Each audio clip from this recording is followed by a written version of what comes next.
I'm one of those people who, if I wake up and I have to use the restroom, like, I'm not going. I'm not going. I'm closing my eyes and I'm going back to sleep. Oh my God. I, I'd wake up in a bed of piss. I'm sorry. But, we're in different age brackets too. So, I can't. Well, now that I'm 30, who knows? hey, everybody, and welcome once again to another edition of the Chris Rose Football Show with CJ Uzomah, who is joining us. Are you being held hostage right now? Blink twice if you're okay. Well, let's get it down a little Oh, bit. Get yeah, some. there we go. That looks a little more homey. I didn't know if you had been kidnapped or what had happened. You okay? Yeah, no, I'm good. There's usually two snowboards that are back there, but they're packed up right now, so there's nothing on this wall. Yeah. So you're no longer in New Jersey, right? I'm not. I'm in Nashville. Okay. I know you'd rather be getting ready for the divisional round of the playoffs. I get that. Yes. Instead, we had to just deal with celebrating your 30th birthday. What'd you 30th do? birthday. Yeah, that's crazy to think about. So I had my best friends growing up. They came up, uh, or down, I guess technically. One was they're kind of all over the place, but they came and we had a good time. We went to brunch. Um, some of us kind of passed out from brunch. And then one of Mm. us didn't make it out to dinner, and then we went to dinner, and then kind of just hit the town for a little bit. But it was fun. It was a good time for sure. It's good to celebrate that 30th with kids that you've grown up with, or guys that you've grown up with since you were like 6 years old. So Oh, really? So these are like back in Georgia, like oh best yeah, friends? these are back in Georgia best. And then one of my friends, KT, his birthday is actually the 18th, so we kind of did a double celebration too. I thought you and Joe Flacco were going to have that big birthday I bash. That didn't work know, I out, huh? know, I know. It's so unfortunate. Black and I didn't get that one, but we'll make it up. We said we'd make it up, so we'll figure something out. And so, I know we're only a couple weeks now into the off season, but do you have a chance? Take us through the mentality of a football player after a long season, which basically started at the end of July with training camp and being in it until the end. And then things kind of go shitty the last 6 weeks of the year and all sorts of stuff. Do you just need a few days where you just don't think about anything? Yeah, I think for me, especially this year, this year was very interesting in terms of I had a short off season really with Super Bowl and then going into free agency and then figuring out what I was going to do. I never really got a break, and so this is a nice reset. Uh, and usually I take some time off, but one of my friends Shannon is actually here, and he wakes up every morning. He's like, "All right, let's go. Let's hit the gym. Like, let's do something." So I'm doing very light things. Like I'm walking for 30 minutes on the treadmill and like just doing something like doing core and things like that. I usually take like quite some time off. But yeah, it's a nice reset. It is nice to get out of Jersey and get back to my home. Um, and just relax, unwind. I have a pool, so I'm like kind of like chilling by the pool. I did like a cold plunge a little bit. Mm. It's good just to step away a little bit, right? And like you said, obviously I wish I was playing for the division round and things of that nature, but it's kind of fun to watch football right now and not have to worry about the aspect of getting hit and that mentality of it right now. So yeah, there's pros and cons to each, I guess. Did you watch your old team? I did. I'm rooting for those guys. I am. Those are the boys. Those are the homies. I text with them and wish them luck. It was a close game. It was a lot closer than I thought it was going to be. Hell yes, it was. I imagine every day in practice you were blocking Sam Hubbard. So when he gets that fumble and starts running the other direction at the 2 yard line, were you like a typical fan and screaming at the TV? Yeah, no, I was. It reminded me. It reminded me of Vegas last year, actually, when we had he had the oxygen too on the sideline. It was great. That was incredible. No, I was hyped for him and for Logan. Logan to me is such an underrated player, Yep. just in the league. Like I know sometimes he gets the recognition a little bit, and they're like, "Oh yeah, Logan's doing great." But like if you watch him game in and game out, he is one of the smartest defensive play, one of the smartest players. I won't say defensive players. He's one of the smartest players. And for him being as young as he is and having the impact that he has, it's great. It's great to see. And then yeah, Sam, I'm like, dude, you better not get hawked down. You better score. You have all this running room. So yeah, I was a fan for sure. Just screaming at the TV, hoping that they were gonna get the win. Yeah, you're talking about Logan Wilson, number 55, who was the guy who jarred the ball loose at the goal line. Right. I got to give credit to a tight end out there, though. Mark Andrews came this close to tracking him down, dude. I know. That close.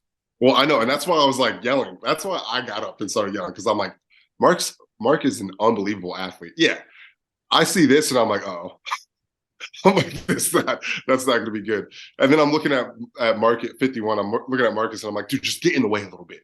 Just like start doing like some zigzags. Like I'm like, I see that. I'm like, please don't throw a flag. Like, what are we doing out here?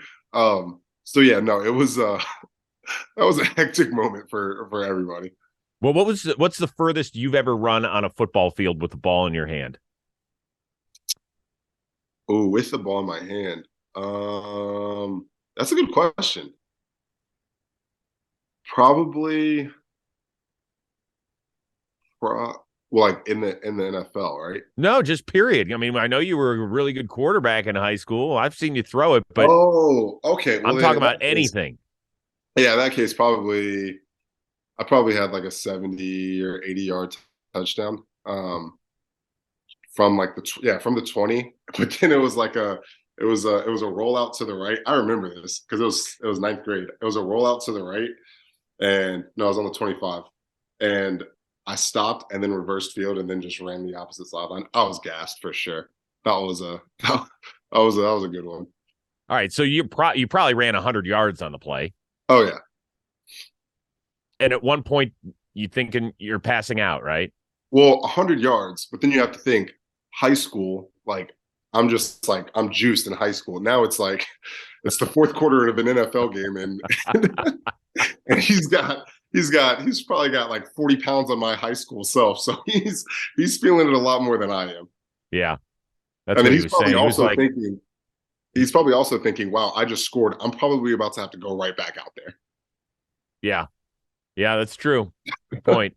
Don't take that helmet off for too long. Right, exactly. Go put that thing back on there. Yeah. What else kind of caught your eye from this weekend? Like, did you watch the Chargers where they flopped on Saturday night? And if so, did you kind of put yourself in the mentality of a Chargers player? Because we all sit here as fans and we're like, how do you blow a 27-point lead? How can that even happen? Yeah, I'm going to be honest. Much like probably a quarter of that stadium, I stopped watching the game. Like I was like, oh wow, this is bad, and I turned it back on late in the fourth quarter, and I was like, what the hell just happened? Like, what did I just miss?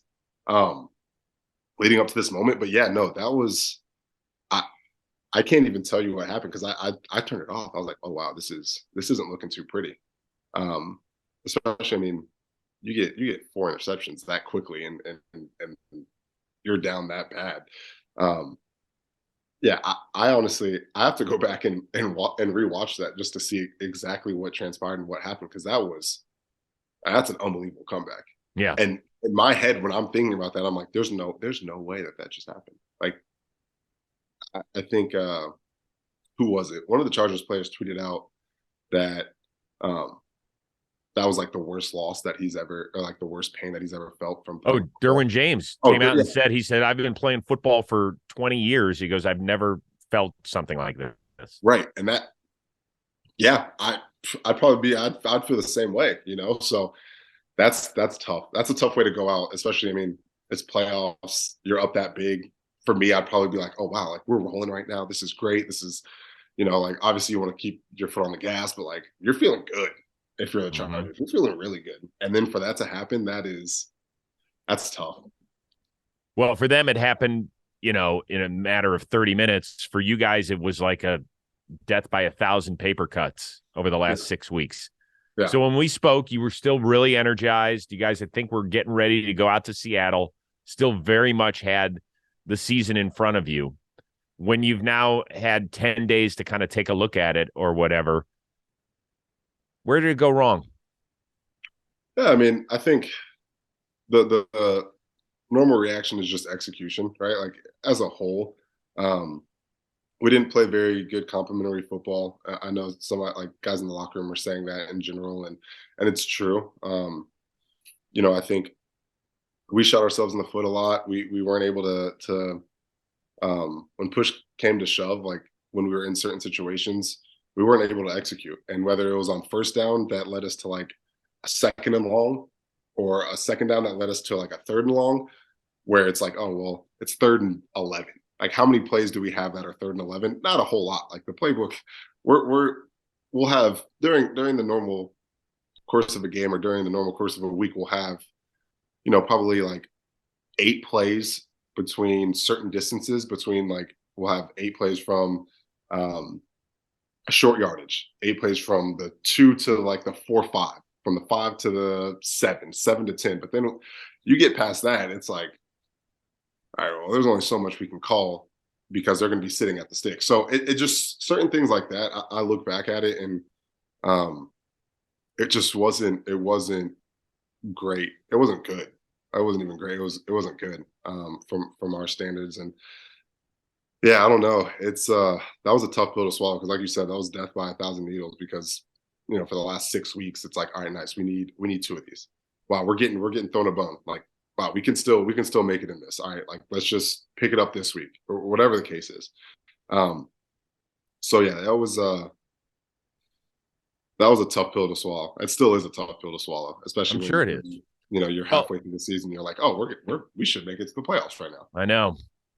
Yeah, Yeah, it's tough. I mean, it started 7-4 right there, and lose 6 straight to finish the season.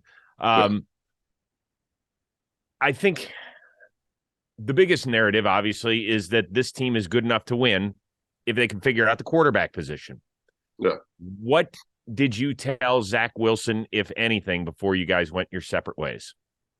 Yeah, I haven't really talked to him too much. I think for the most part, I like letting guys just decompress and relax and do their like take in their process of how the season went. And I'll talk to him and Mike and Flacco, and I mean they wish me happy birthday and things like that.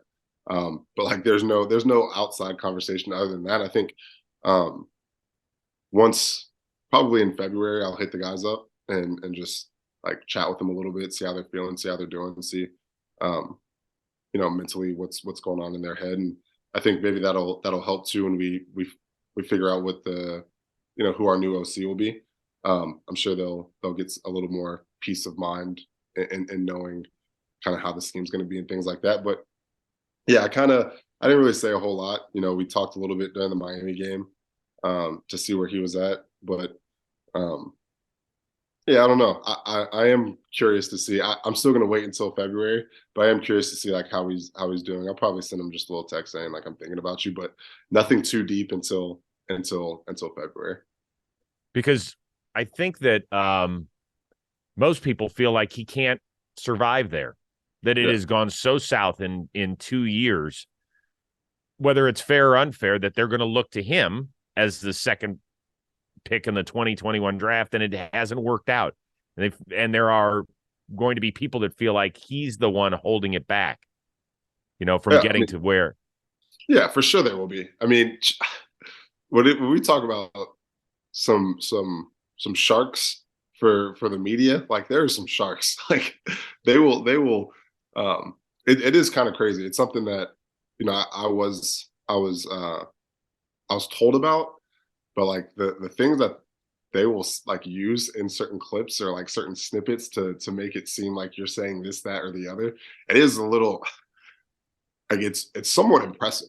Like to the length of which they'll go.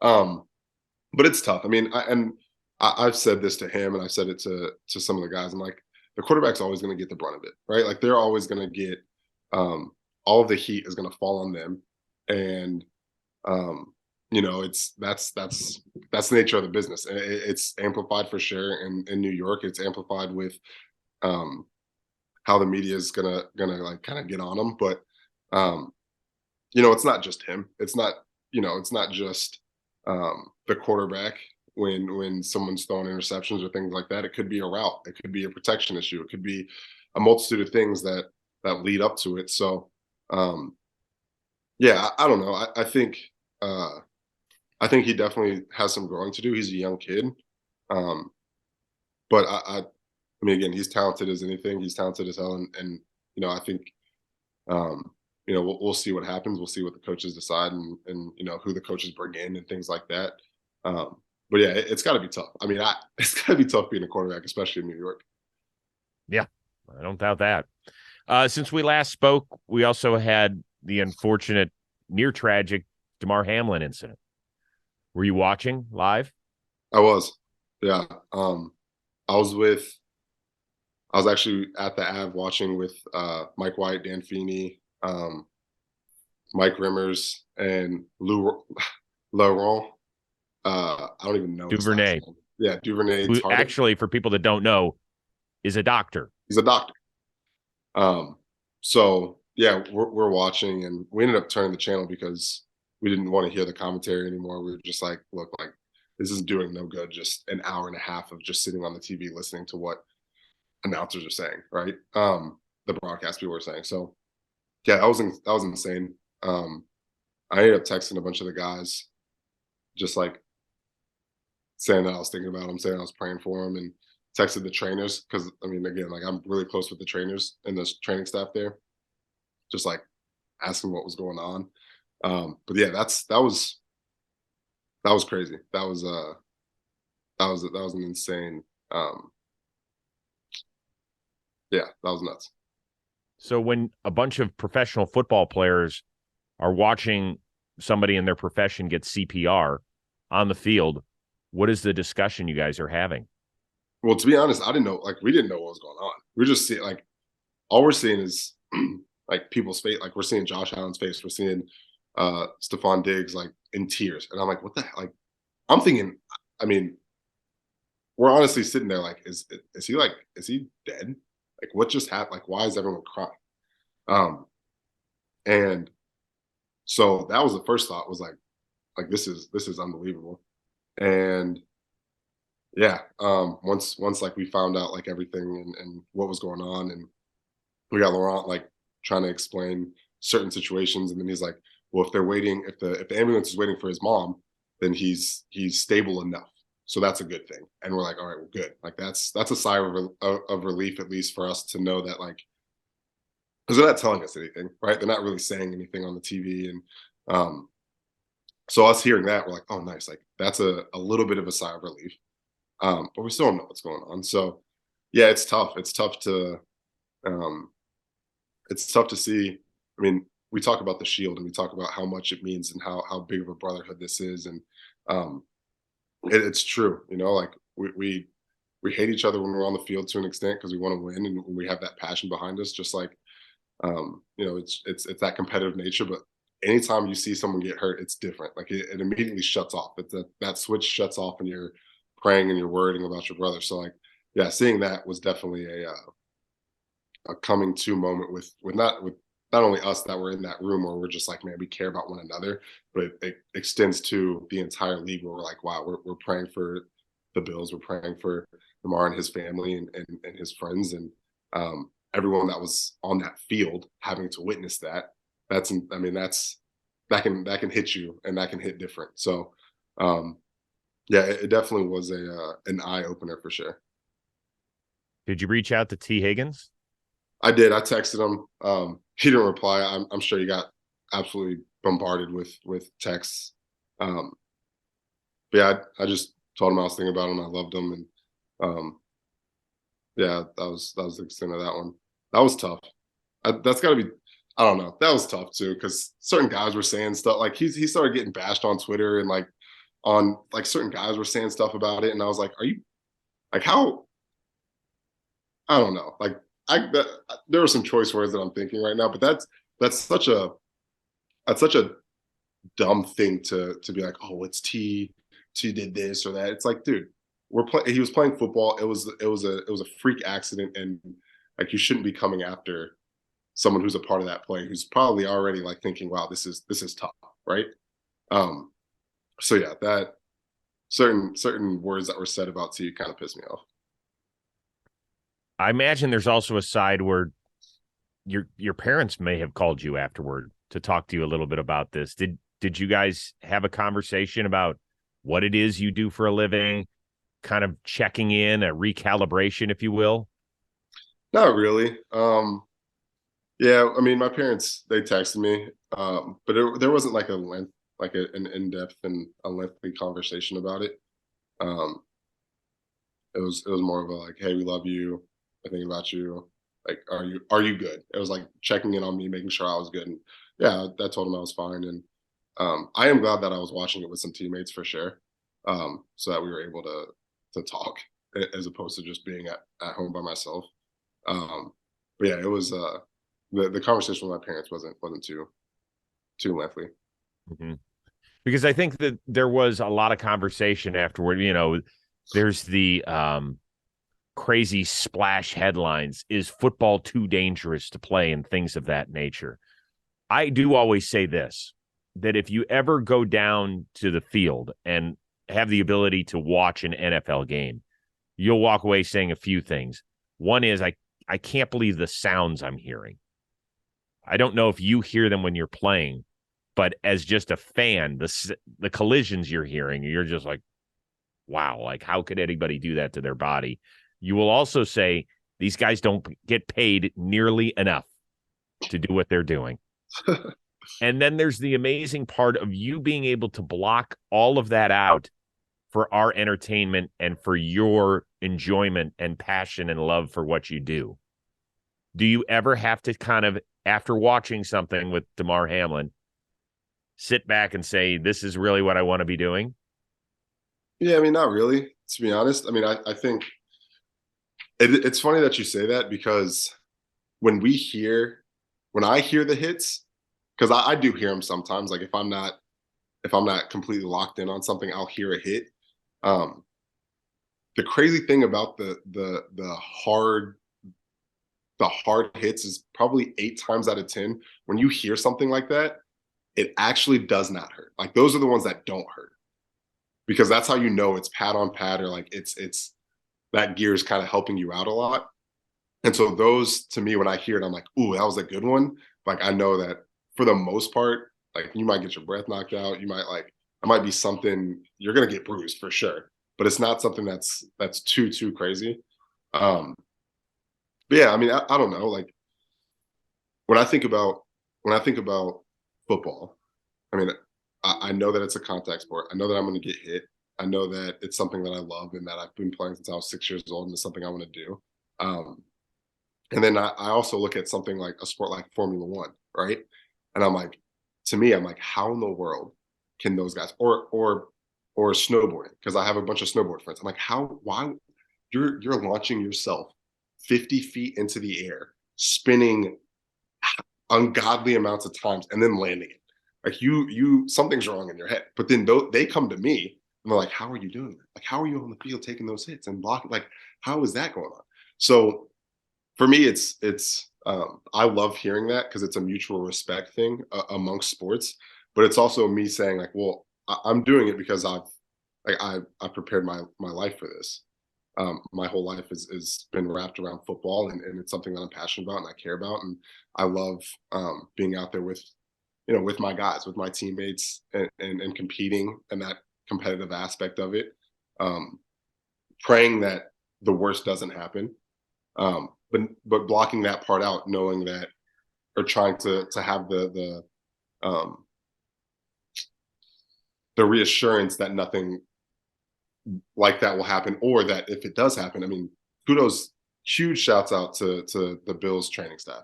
Heck yeah. I mean, unbelievable, like absolutely unbelievable, and they're the guys or people are talking about how he needs to be in the Hall of Fame, 100%, like without a question. And so yeah, and having that reassurance that if something were to happen, that the proper people are there to make sure that I'll be okay. So yeah, you kind of just have to compartmentalize that when you're on the field. I watched a piece yesterday, probably about a 7.5 minute piece by Dr. Sanjay Gupta on CNN. Went down to Jacksonville this past weekend and talked with Dr. Alan Sills, who is the chief medical person in the NFL, and they walk through exactly what they do on game day to get, there's 30 medical personnel that are there. Everybody from orthopedists to a breathing specialist to EMTs, and they have their own game plan, just like you guys do. And they walked us through exactly. And listen, I've been around the sport for almost 3 decades professionally covering it, and there were things that I didn't know about what they do. And they watch each play up top in the box for a minimum of 4 times to make sure everybody is okay. Did you know that? I did not know that. They're watching you every play several times. And I mean, listen, if there's ever a place where you are going to have some sort of traumatic experience, if you're not in the ER and something happens, it sure as hell sounds like a football field ain't a bad place to have it. Yeah, we had a team meeting, and we had our ATs come in, and we had our doctors come in, and yeah, they explained a little bit about what they do, and I knew about, them walking through on game day. They're walking through things. They're going over things. They're having discussions. They're having meetings. And so I kind of knew that. I didn't know to the extent until they were telling us about it. But then they started going into depth about certain things. And I was like, yeah, I mean, that's what Doc said. Doc said, hey, look, outside of being in a hospital in the ER room, we firmly believe that we can take care of you better than any other place that you can be in the world. And them describing how many doctors there are. I didn't know I didn't know there were that many doctors there. I knew that there were a lot. Like, you can kind of see them on the sidelines and things like that, but like there's a hell of a lot of doctors that are there and ready for anything. So yeah, that also kind of gives you a little bit of that reassurance, and that you can kind of take a little bit of a breath. Yeah, that's interesting. I want to see that 7-minute piece if you have it. Yeah, I'll send it to you. Yeah. And I appreciate you, by the way, walking us through this stuff, because it's not easy. It's not easy. I know it's stuff that you guys as football players would prefer not to have to talk about, but I know that it's enlightening for our audience. So I do appreciate your willingness to do that. Of course. In the offseason, we've talked about it. You're going to want to travel. You're going to want to go somewhere. I imagine you're going to want to fill up that passport at some point, right? Yeah, maybe. Yeah, I'm trying to figure it out. This is the first offseason I've made it a point to not have too many plans outside of just, like, I have a bachelor party that I'm going to, and I'm going to X Games. But outside of that, like, I'm pretty much just gonna wing it. So like I want to go to Whistler in Canada, and so I'm just gonna fly to Washington and probably drive up. And then I really actually want to go to Japan really, really bad. And I was talking to Garrett Wilson about it, and Garrett was also talking about how he really wanted to go to Japan. So that might be something that I do start of February, just to kind of like go to Washington, see one of my friends, Sam, and his newborn baby, drive up to Whistler, and then fly to Japan for a little bit. Go. Why not? I mean, this is your time. You're 30. You're single. Go, bro. Yeah. I think that's the plan. Gosh, the Far East. I'd love that. Are you can you snowboard? Are you a snowboarder? No, definitely not. No, I'll be honest, I do, in moderation. They're not gonna like me saying that too much, I don't think, but they know. Like, I tell them that as long as it's a super powdery day, that's when I go. And that is the truth. I don't, like, I like going to the mountains because I just thoroughly enjoy being out in nature during the winter. I think it's the best. Jackson Hole is my favorite place in the US. And I enjoy being out there. But if I have a nagging injury, or it's not like I didn't dump the day before, I won't go out, just because I'm like, there's no point in me doing this and like risking getting hurt. And then I got to explain to my coaches, like, what were you doing? So yeah, I enjoy it, but I enjoy just being out there so much, and having, like, there's nothing better than being out in the mountains with your boys. And even if you're not snowboarding, you being in the lodge and just everyone coming down. Like, oh, you want a drink? Yeah, let's have a drink. Oh, let's take a shot. Let's get some food. Oh, everyone's down now. Let's get some food. Let's walk around the mountain. Let's go tubing. Let's go snowmobiling. Like let's do something like that. So, man, it's great. I love it. I went skiing for the first time ever. I want to say 4 years ago, maybe 5 years ago. Okay. Ever.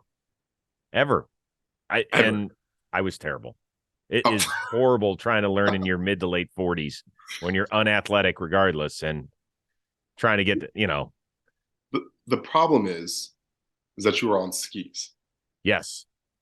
You got to go snowboard. Yeah. Well, it's not happening now. I'm done. Two-time microdiscectomy recipient Chris Rose will not be hitting the slopes anytime soon in anything. Oh. We'll see. I'll talk to your son. Maybe we'll figure something out. Oh, see, now he's 17 now, but he, at the time he was 12. He picked it up right away and had no fear. He's just buzzing right along. My wife used to ski when she was younger, so she was good. And here I am, and my oldest son, he was sick anyway. He was like, I don't want to do this. Well, I think it's tough too, watching the kids. For me, it's fun looking at the kids on the mountain because they don't care. They fall. What are they going to do? They're Gumby. Their bones are just flexible. They're not 200 pounds, 200 plus pounds, like taking a fall. So they don't care about anything. So yeah, I'm sure your youngest was just like, whatever. I'm fine. He's just flying down the mountain, enjoying it. Yeah, that's awesome. What are you, 260? 260 on a bad day. I'm probably like 255, 250. Oh, 250. Yeah.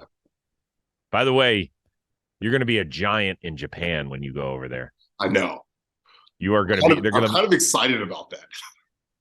Yeah, you're going to be walking around. They're going to think you're Shaq. Yeah, probably. You'll be like, oh my God, he's like 8 feet tall. I'm gonna have to make sure that the hotel that I stay at has accommodating that for sure. Yeah, because you don't want to be the guy like having to grease up the shoulders just to get through the doorway. Right. I don't want to be in the fetal position while I'm sleeping either. I want to be comfortable. I want to be laid out, sprawled out a little bit. Yeah. Do you guys have to get extra when you're that big, extra large beds? Do you have to ask for those? No. When I'm in the hotel, we get a king. And the king's fine. You're good, huh? Yeah. I usually also sleep diagonal on a bed. So it's just like I take up the entire bed. Really? Are you like one of these? The crazy thing is, like, when I go to sleep, I like to kind of like be in this like weird position. But almost every time I wake up, I am in such a small like corner of the bed, or I'm just like I'm like one of these sleepers. And I'll wake up and just be like, oh, nice. All right. Good. You must be I bet you're an excellent sleeper. Ooh. An excellent sleeper. I think that I am a pretty good sleeper. Yeah. I bet you are. Because what does that clear your mind? What does an excellent sleeper entail? Well, not waking up 16 times a night like some of us. No shot. Oh, no. You wake up. Yeah. Horrible. Mind is always racing. That's the problem. Okay. Mind is always racing. See, yeah. I don't know. I don't know if I could. That's tough, huh? Oh, it's horrible. It's horrible because you wake up and then it's like 2:37. And you're like, oh, am I going to be able to get back to bed? I've had nights where I just look at the clock and I'm like, God, I can't wait for 7 a.m. when everybody else could join me for the party. It sucks. Do you take naps? No. Do I take naps? Not a napper. Are you a napper? I'm a sleeper. So if I take a nap, it's usually not. What's a nap? 20 minutes? 40 minutes? I don't know what qualifies. 2 hours. Can you nap for 2 hours? Oh yeah. Oh yeah. Just out. Well, that's probably because you're so exhausted during the season where you could just do that easily. I will say it's usually during the season that happens, and it's just like. I'll come home, I'll eat, and I'll sit on the couch, and I'll just be out for 2 hours. I'll wake up for like 2.5, 3 hours, walk the dog, and then I'm out again. Man. It's phenomenal. And yeah, I'm one of those people who, if I wake up and I have to use the restroom, like, I'm not going. I'm not going. I'm closing my eyes and I'm going back to sleep. Oh my God. I'd wake up in a bed of piss. I'm sorry. But, we're in different age brackets too. So I can't. Well, now that I'm 30, who knows? that's true. I might have to No, it start doesn't thinking really. about this. Now you got another like 15, 18 years until it becomes a real problem. Yeah. You're all right. All right. I'm dying to know before we get out of here. What's on your shirt? Oh, I got the Polo Ralph Lauren bear. Oh, wow. I'm a big bear guy from Polo. So I have about, I think I have 11 of these kind of shirts. Yeah, I just like in Aspen. In Aspen, there's a big store there. So when I go, uh, I'll probably get one that's just exclusive to Aspen. But I enjoy wearing these. I have all of them are in Nashville. I don't know why I didn't bring any up to Jersey this year, but I'm a big Polo bear guy. Okay. All right. Fair enough. I'll get you one. You can join the club. Hey, I would definitely wear it. I don't know if I have enough swag to wear it, but I'll definitely try. No, listen, you got the J's. That's true. We'll get you the look. We'll get the whole fit set up for you. Well, hold on here. Here's the new Jays, courtesy of our outstanding producer, Rob Scirocco. This was my holiday gift. Oh, my gosh. Custom made. He's got a couple of podcasts on here. Our Baseball Today, Rose Rotation, and then he's got the little football logo for us. And here's my face. That is amazing. So, yeah, it's a pretty good job by Rob. So I'm up in my game. Although I don't know, I'm having a hard time wearing these. They are so good. I want to keep them so clean that I feel like I don't want to wear them out of the house. Is that right or wrong? See, I don't. It just depends on who you ask. Like I'm a big wear your shoe guy. So I'd wear them at least like.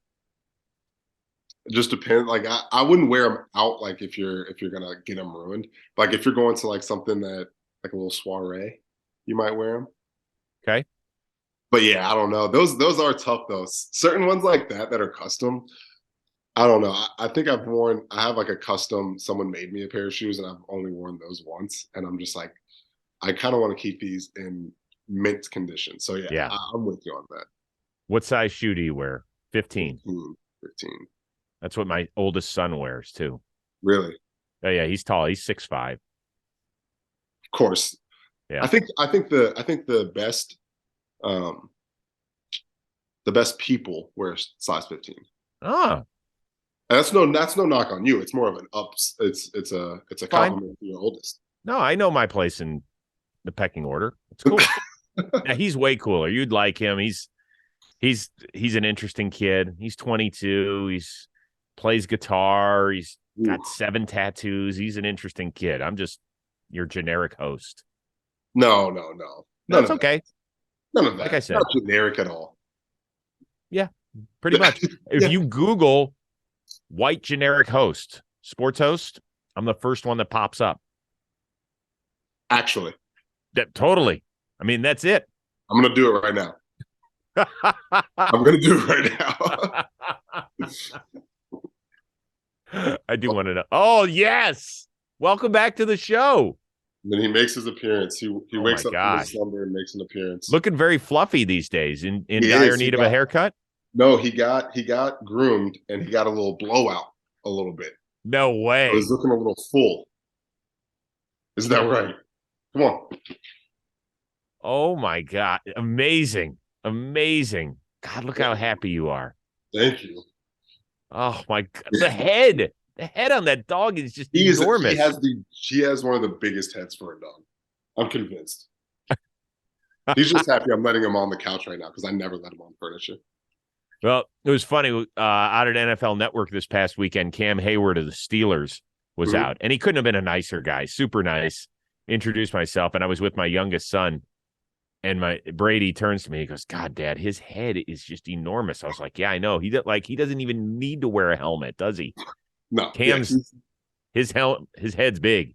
He is huge, and I've known he and his family for a while because they went to Peachtree Ridge, and that's our rival high school. So I got Oh, to see him when I was a lot younger. All right, buddy. And so he's been that big for a long time. yeah. Yeah. Nice guy, though. I really dug him. Yeah, he's awesome. Their family's amazing too. Yeah. And now he gets to play with his brother, which is kind of cool. Which is awesome. Did you hear some of the mic'd ups with him and Tomlin talking about it? Oh, you got to look it up. It's good awesome. stuff. It's awesome. Yeah. That's got to be so cool. But especially for them because they're a decade apart. Yeah.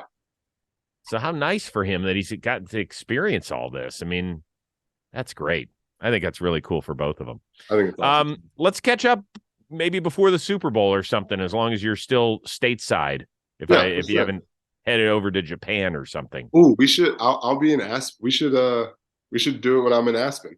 Oh yeah, that'll be fun. I'll get a nice little background for you. Please do. That is the hoity-toity neighborhood. Holy smokes, there is some baller money up there. Oh, I can't. Ooh, we'll save it for this one for the next one when I'm there. But I get the scoop when I'm there. Like I'm almost convinced that I could be like on the city council in Aspen because when I walk around and like I go to all these different shops, I just get the inside scoop on what's going on. Really, it's great. It's a buzzy town. Like everybody's in everybody's business. Oh yeah.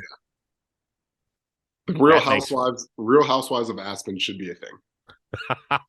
That's like a legit thing. It should be. It should be a thing. Oh, yeah. I like that. Okay, good. Next time you'll be our Aspen correspondent. There it is. I can't wait. What do we do with your pooch then? I'm going to fly him out. To Aspen? Yeah, he loves the snow so much. Oh my God. I could imagine him just burrowing in there and what he looks like when he comes back in the crib. I'll send you all videos of him the first time that he was in the snow.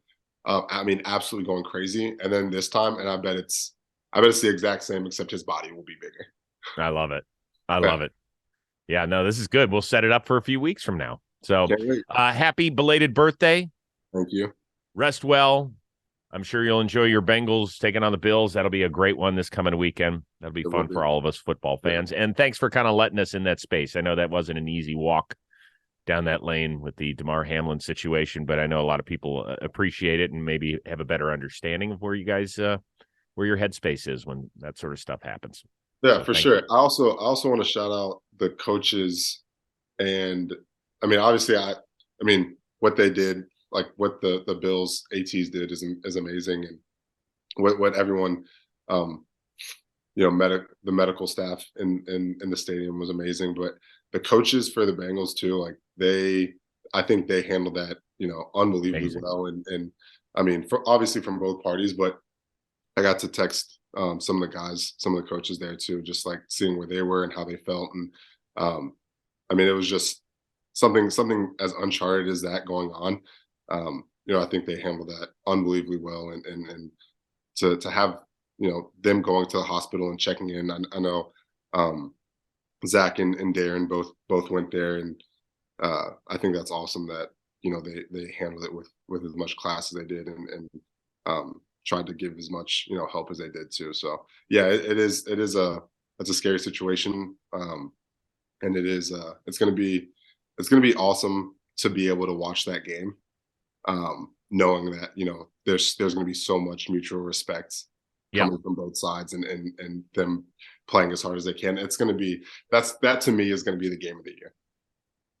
Well, listen, Damar, the best news of all is that we're speaking of Damar Hamlin in the present tense and him being out of the hospital, being back home in Buffalo, that his foundation has raised $10 million, which is an unbelievable story. Insane. And I think really shows the good of, where we are. We hear so much negativity and this, that, and the other thing. But the fact is that people do come together. And that has been an unreal part of the story. And listen, man, if somehow he's able to get to the game in Buffalo this weekend, I don't know what it's going to be like.